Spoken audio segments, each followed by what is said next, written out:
Absolutely. I think this film has been connecting us in such a disconnecting world, and it's been so beautiful seeing the reception that the film has been receiving, and I hope continues. I think there's like an awakening for humanity that we're seeing now more than ever.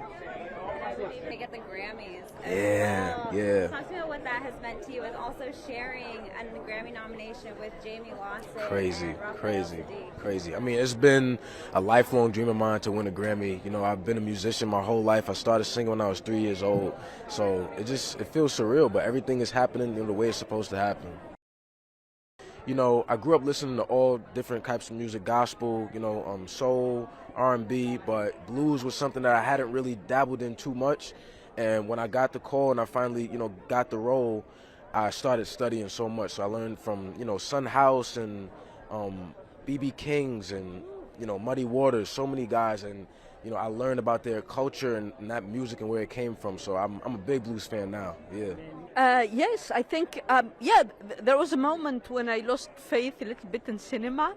But by doing this movie and meeting the audience everywhere since Venice Film Festival, where it premiered, many people told me this movie changed me. And this is something very, very important to hear, because, people in the beginning are afraid to watch it, but once they see the voice and they hear the voice of Hind Rajab,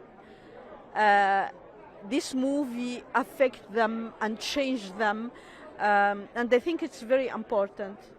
Mm-hmm. Is it weird to kind of be playing in arenas that you grew up going to see concerts? Yes, definitely. So one of my dreams was to play at the Staples Center, which is now like Crypto Arena, but we had a concert there, we performed there, so it was really, really nice. Yeah. This is your second time working with Lee Byung-hun. Amazing. He is phenomenal in this role. The first time you worked together was on Joint Security Area in 2000, 25 years ago. All those years later, here you are again on this project, and look where it's taken you both. Both legends in your own right, but what was it like to reconnect 25 years later? And you've both been through so much since then.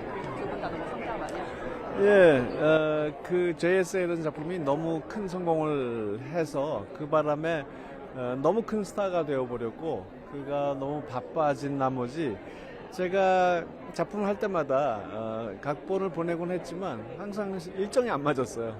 그래서 이렇게 못했던 것뿐이고요. 대신 우리는 계속 친구로 자주 만나면서 친하게 지내왔기 때문에 25년 만에 다시 만났다는 생각이 들질 않고, 그냥 바로 작년에 일했다가 또 만난 것 같은 그런 기분으로 아주 편하게 일을 했습니다.